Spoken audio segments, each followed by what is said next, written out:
Assalamualaikum warahmatullahi wabarakatuh. Kembali lagi bersama saya Omat di channel Barudak Horor.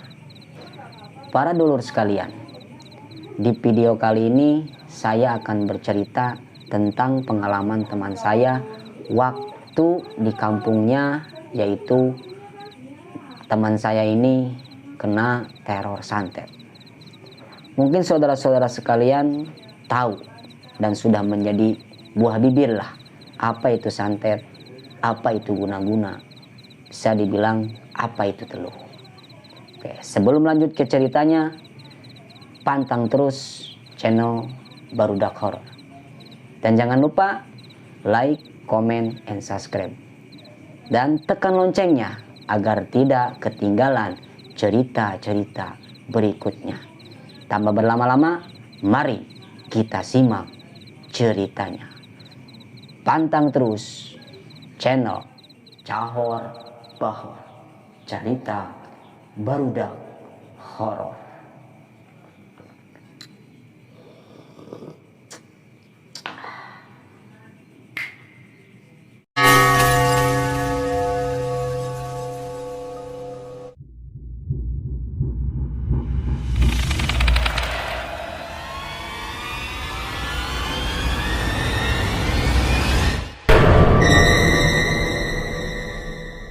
Awal cerita, waktu itu di kampung saya yang namanya bisa dibilang lah kampung saya itu daerah pegunungan ya. Karena yang namanya daerah pegunungan ya kampungnya disebut banyak ya, enggak disebut sedikit ya banyak gitu kan. Nah, dikarenakan waktu di kampung saya itu setiap malam suka diadakan ronda malam lah, biasa buat jaga-jaga. Dan kebetulan di sana pada waktu itu yang ronda itu ditugaskan bukan hanya orang tua aja, tapi remaja-remaja juga ada di jadwal juga gitu kan, para pemuda juga, cuman berdiri lah satu malam 5 orang.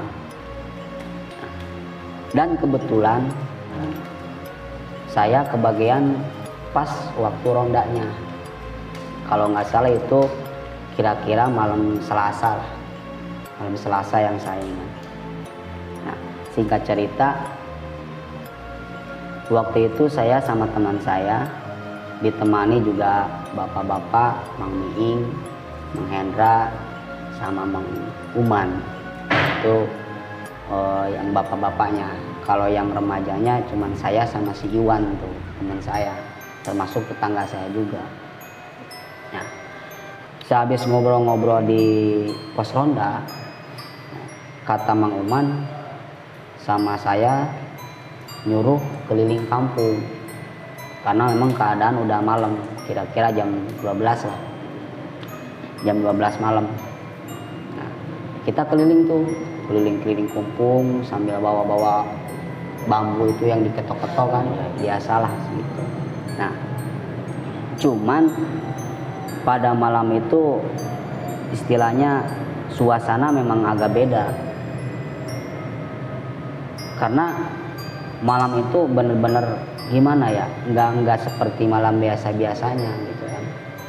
Nah, pas waktu saya sama si Iwan jalan tuh lagi keliling kampung, itu kira-kira jam 12:30 kalau nggak salah. Saya sama teman saya ngedengar suara burung kayak koreak lah kalau di sana bahasanya, mungkin bisa dibilang gagak kita, wah gitu kan. Karena di kampung saya itu biasanya di kampung itu kalau ada dengar suara burung koreak, itu ada burung gagak hitam, itu tanda-tanda adanya bahaya yang dipercaya sama orang-orang sana di kampung sana gitu. Saya nanya sama teman saya, Wan, kamu dengar suara burung koreak nggak? Iya dengar. Biasanya kata saya kalau ada yang dengar burung ini akan datang bahaya. Si Iwan gak percaya karena memang dia mungkin belum tahu gitu kan. biasanya ada bahaya, kata saya. Coba gue lihat burung itu ada di mana. Takutnya ada di atas genteng rumah tetangga-tetangga kita. Cuman dikeliling-keliling, disorot sama baterai juga, lampu baterai juga nggak ada. Tapi tetap suara korak itu masih masih bunyi lah gitu kan. Udah jelas lah kalau suara anjing mah ada kan. Kalau ada suara anjing menggokong mah ada lah. Gitu. Nah, di situ saya mulai ngerasa nggak enak gitu kan. Wah, ini ada apa lah saya gitu kan. Nah, kata si Iwan, udahlah jangan didengerin, bang, cuman suara burung doang gitu kan. Nah, sehabis itu saya sama si Iwan jalan pas di pertengahan kampung. Dengan jelas saya sama temen saya ngeliat ada banaspati. Saya sama si Iwan kaget. Nah, kamu lihat ada api katanya, ada api ngelayang. Cuman kan kita juga nggak ngiranya, istilahnya cukup aneh juga gitu kan, kok bisa-bisanya ada api. Terus saya ingat, biasanya kalau ada banaspati ini ada orang yang mau diguna-guna. Ini siapa di kampung kita yang mau diserang gitu kan. Nah udah gitu tiba-tiba si api itu hilang. Nggak tahu itu api jatuhnya di rumah mana atau di mana, kita nggak tahu. Nah udah gitu saya nanya sama si Iwan, penasaran gitu kan.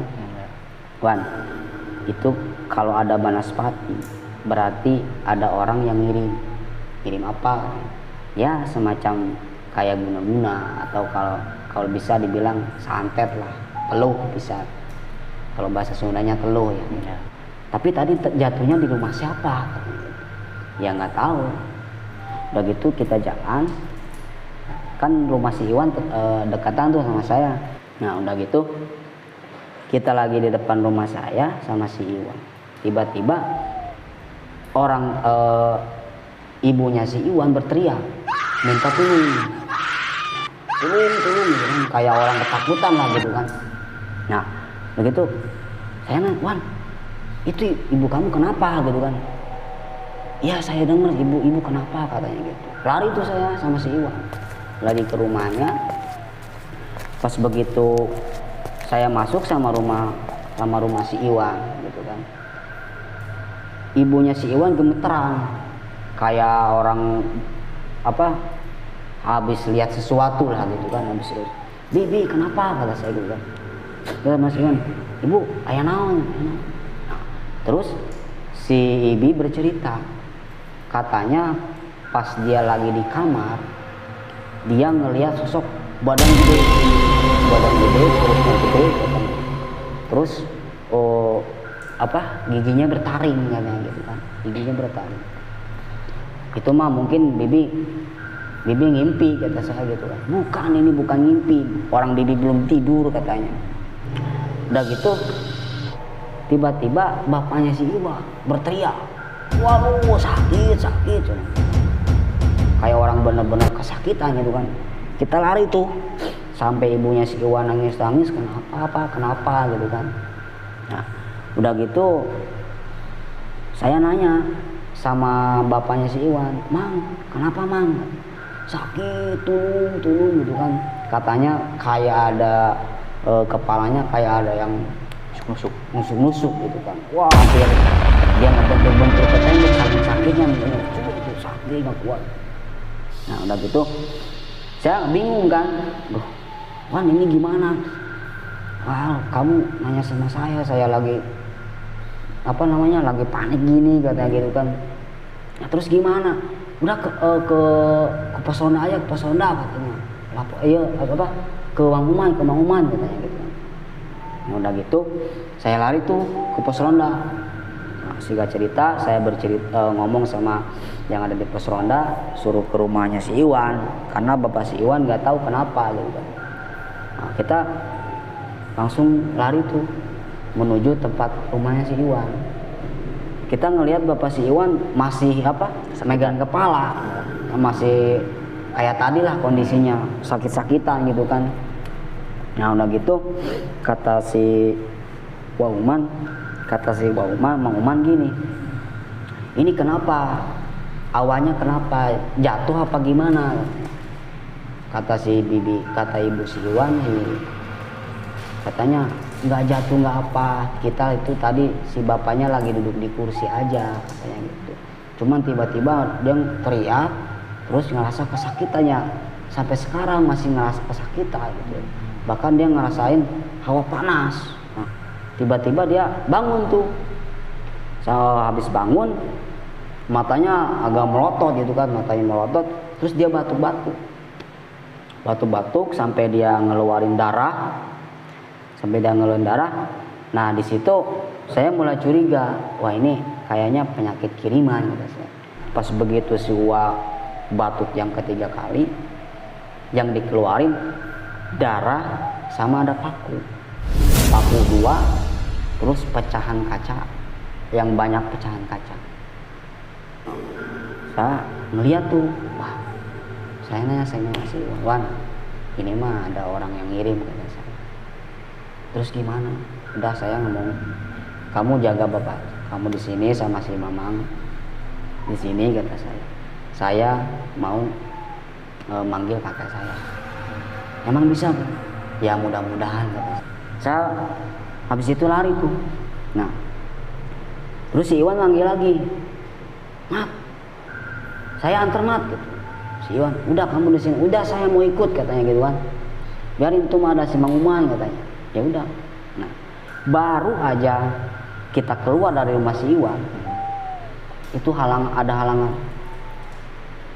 Tiba-tiba ada angin gede. Nah, angin gede kayak angin apa ya? Puting beliung. Gede lah, kan di depan si Iwan ada pohon jambu tuh. Ya.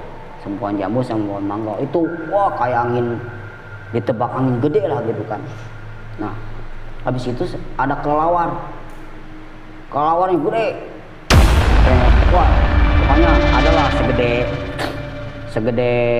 nggak seininya lah, nggak semestinya lah gitu kan. Kan kalau kelelawar kan gede, paling gede segini. Ini mah kayak meberinya kayak meber orang gitu kan. Wah, ada 3 tuh, muter dia sambil ketawa, sambil suaranya wah gitu kan. Si Iwan bengong, katanya ngelihat ada sosok badan gede di dekat pohon jambu tuh, lagi berdiri katanya gini. Terus ada taringnya juga gitu kan, ngeliatin si Iwan gemeteran. Wan, kita baca-baca aja. Wah, baca-bacalah sebisanya gitu kan. Nah, habis itu si sosok yang gede itu udah hilang. Nah udah gitu, sehabis anginnya berhenti, keadaan udah mulai suasananya mulai tenang lah gitu kan. Singkat cerita, kita nyampe tuh ke rumah kakek. Aya naon cenah penting-penting ka dieu, lain ke ngaronda gitu kan. Kata si kakek, "Gini, Mbah, saya diceritain gini. Udah, berangkat." Nah, di tengah perjalanan kita masih diganggu tuh. Ada yang ngelangin 3 sosok pocong, terus kayak tuyul lah gitu kan. Di situ muter terus. Nggak tahu lah, mungkin si kakek nggak tahu baca apa gitu kan, cuman naburin tanah doang, ditaburin gitu. Alik siap. Ulang halangan jalan aing. Nah, udah gitu hilang tuh. Nah, singkat cerita, kita nyampe tuh di rumah si Iwan. Nah, habis itu si kakek sama saya gitu kan, Mat, kamu sama kakek di sini, ambilin air buat ngasih air sama Mang Amin gitu kan.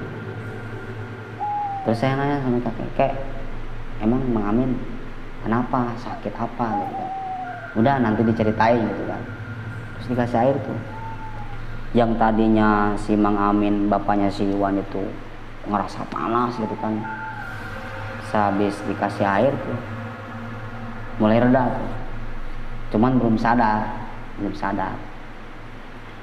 Nah, selang beberapa menit, adalah kira-kira 15 menitan. Bangun tuh. Bangun, sakit-sakitan lagi. Nah, udah gitu sama kakek saya dipegang kepalanya gitu kan. Kayak nyabut apa gitu kan, kayak nyabut sesuatu di kepalanya. Cabut. Nggak banyak ngomong dulu kakek saya, cabut. Terus dimasukin ke apa, kayak ngantongin apalah gitu kan, gitu.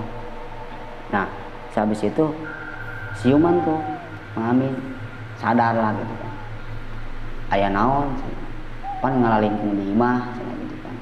Terus Mang Amin kaget ngelihat darah kan bersimpah di kursi itu. Nah, ini darah siapa?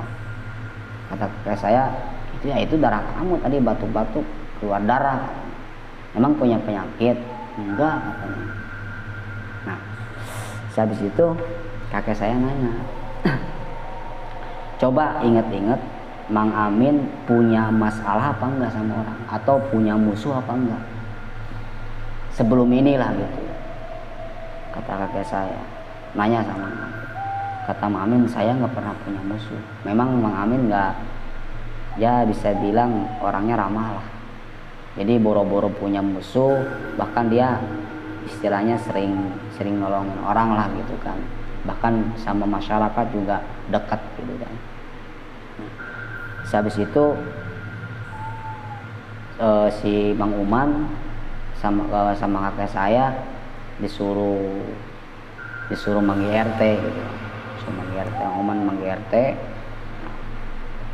Terus nanya lagi, coba inget-inget, takutnya ini ada permasalahan yang ada buntutnya, istilahnya ada permasalahan yang orang yang bersangkutan itu nggak kurang senang gitu kan.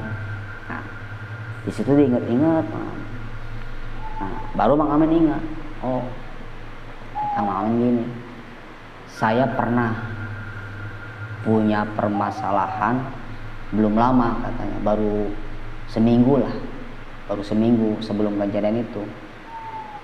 Waktu itu kan saya punya saudara. Nah, si saudara ini anak kandung kakaknya Mang Amin. Nah, karena orang tuanya karena adenya kakaknya Mang Amin itu sudah meninggal, bapaknya udah meninggal, terus yang perempuannya udah meninggal, punya anak satu. Jadi yatim piatu kan.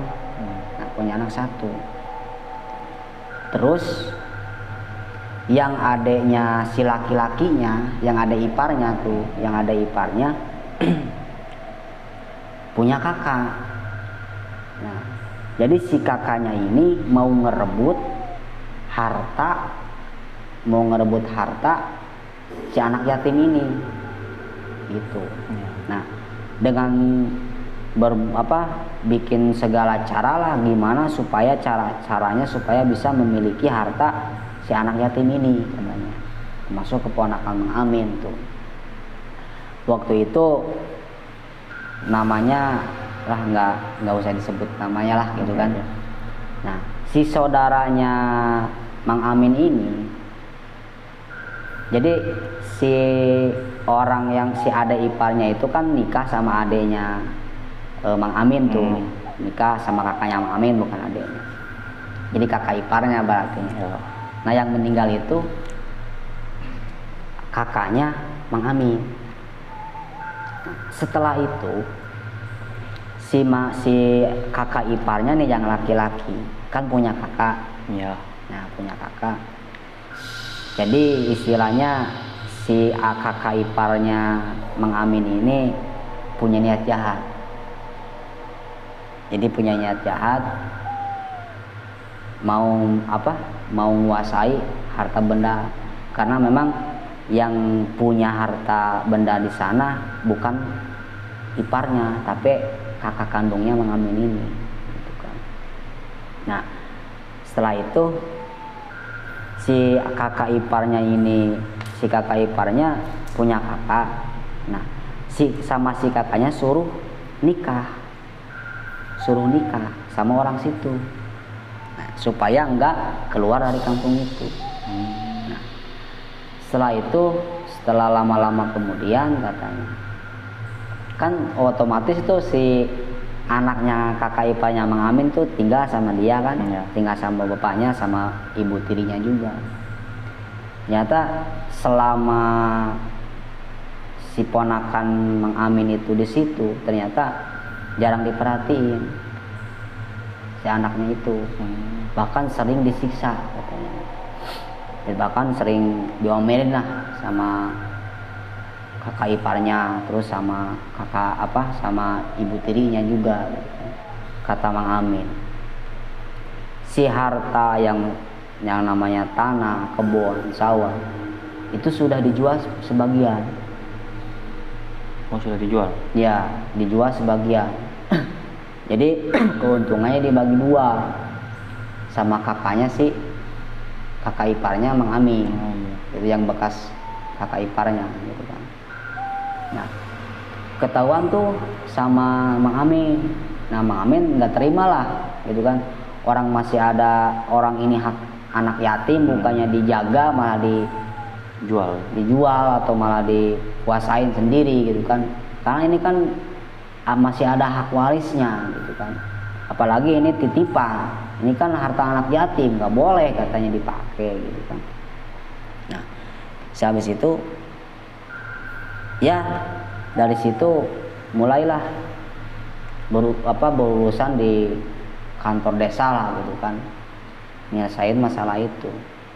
Nah, dan ternyata benar yang didengar Mang Amin itu bahwa banda si anak yatim ini sudah dijual, sebagian dijual, gitu kan. Ya, dengan mengatasnamakan bukan anak yatim ini yang mengatasnamakan, jadi bikin surat palsu lah gitu istilahnya. Orang kan kalau yang niat mah bisa aja lah, gitu kan.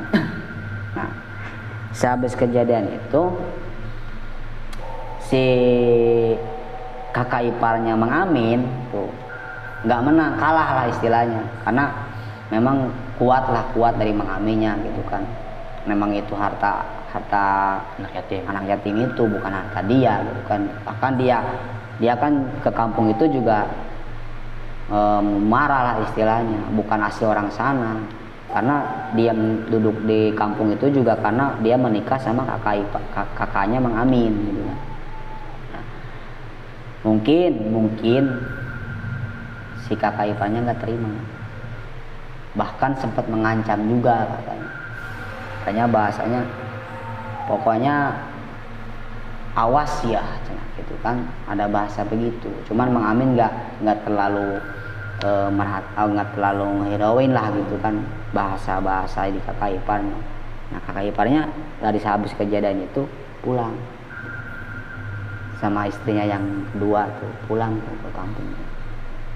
Ya, tidak lama kemudian, seminggu kejadian di situ, ya udah pikiran Mang Amin nggak mikir kesana kemari, udah dianggap beres aja, gitu kan. Nah, nggak tahu nggak bakalan ada ujungnya atau kayak gini, gitu kan. Nah, sehabis Mang Amin cerita, aku nanya sama kakek saya, emang emang kenapa kok nanya itu, gitu kan. Sama kakek saya dijelasin, jadi gini Mang Min, ini bukan penyakit biasa, bahkan ini penyakit datangnya tiba-tiba. Nah, ini penyakit kiriman, tapi walau alam katanya, ini yang ngirim siapa atau di mana Aki belum tahu katanya. Cuma yang jelas ini kiriman. Si kakek nunjukin paku yang tadi dimuntahin itu ya. Nah, ini bukti, ini teluh namanya, santet. Nah, habis itu Mang Amin kaget, loh, kok kira-kira siapa yang berbuat tega seperti ini, gitu kan. Ya, kita mah nggak bisa nyangka sama siapa-siapa.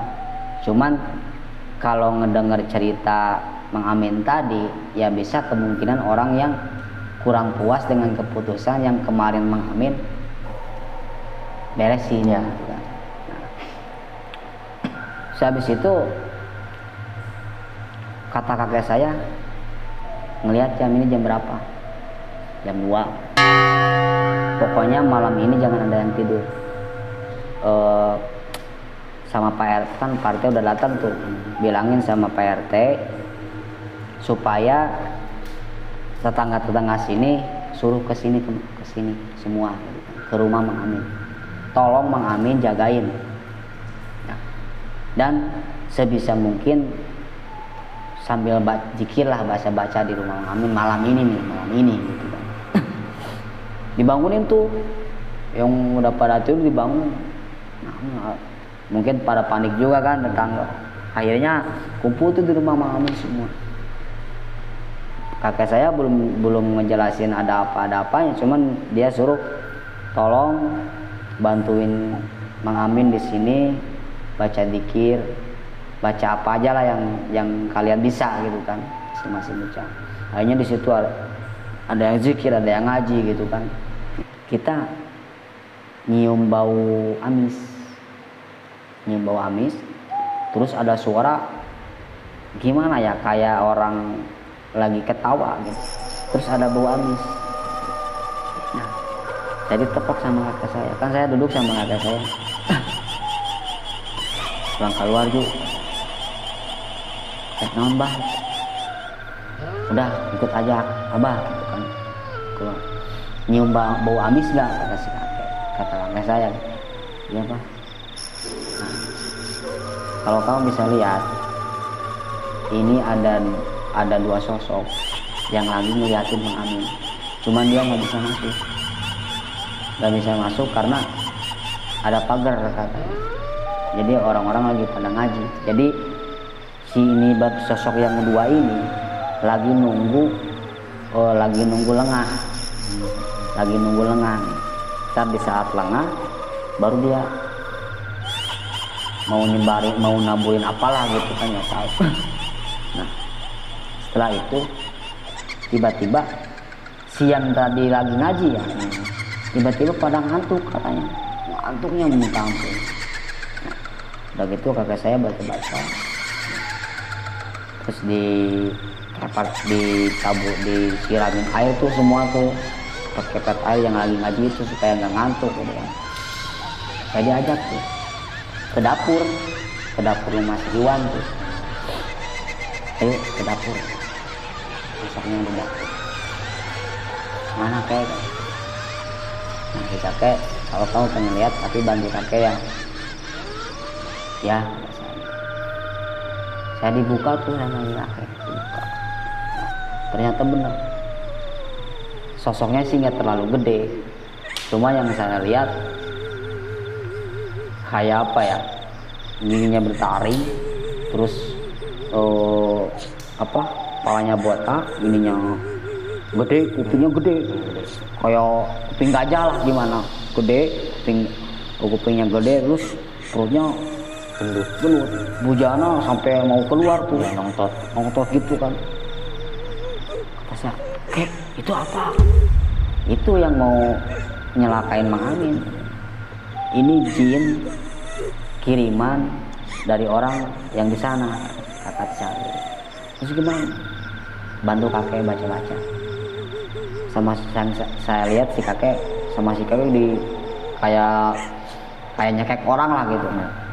Hoax ya. Rek naon sih cenakan, sia dikirim ku saha. Lamun teu ngaku ku aing diacak-acak saya di negarana. Jadi kakek saya ngancam sama si jin itu. Nah, si jin itu hilang tuh, tapi ngilangnya nggak jauh, ada di atap sambil ketawa, nggak ngejawab apa ya, nggak ngejawab pertanyaan yang tadi. Nah si kakek keluar tuh, saya ikut keluar. Mana kakek? Tuh di atas rumah Mang Amin katanya. Ini jin bener-bener mau nungguin orang-orang yang di dalam lengah gitu. Sama kakek saya ngambil batu segede gini, ngambil batu 3 dilemparin. Ada suara yang gitu kan, kayak orang kesakitan gitu kan. Kirain mah orang yang di dalam, ternyata sosok yang di atap itu. Balik lagi, udah aman, tapi harus hati-hati juga gitu kan.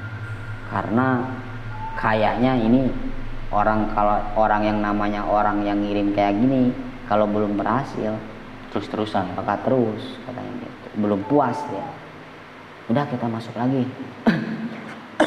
Kira-kira jam 4 subuh lah, udah subuh itu, keadaan udah aman. Nah, di situ musyawarah di rumah mami. Pokoknya selama 3 malam yang ada di kampung ini, termasuk tetangga-tetangga yang dekat, yang bapak-bapaknya, tolong dalam 3 malam ini ngumpul di rumah Mang Amin. Gitu kan. Takutnya ini orang yang kayak gini biasanya nggak bakalan puas sebelum berhasil tujuannya. Di situ mulai pada ngobrol-ngobrol kejadian malam gitu kan, kejadian malam yang dialami tadi gitu kan. Saking ramainya, karena bukan saya aja ternyata yang mendengar suara ketawa, suara jeritan gitu kan. Ternyata yang di dalam rumah juga mendengar. Makanya baca-bacanya makin kencang katanya gitu kan. Berarti benar. Terus kata-kata saya, udah kakek mau pulang dulu, ini kan udah subuh, kalau misalkan pagi-pagi udahlah biasa aktivitas, cuman nanti malam sampai hari ke malam ketiga kalau masih ada yang ngirim lagi, kakek terpaksa harus ngebalikin sama orang yang ngirimnya gitu kan. Karena ini udah ini baru hitungan pertama kakek gitu kan. Kalau udah ada kedua, ketiga, baru kita bertindak gitu kan. saya sesampainya rumah si kakek, saya nanya sama kakek. Saya kan orangnya penasaran gitu kan. Kayak kira-kira ini yang dinamakan teluh itu ini gitu. Iya.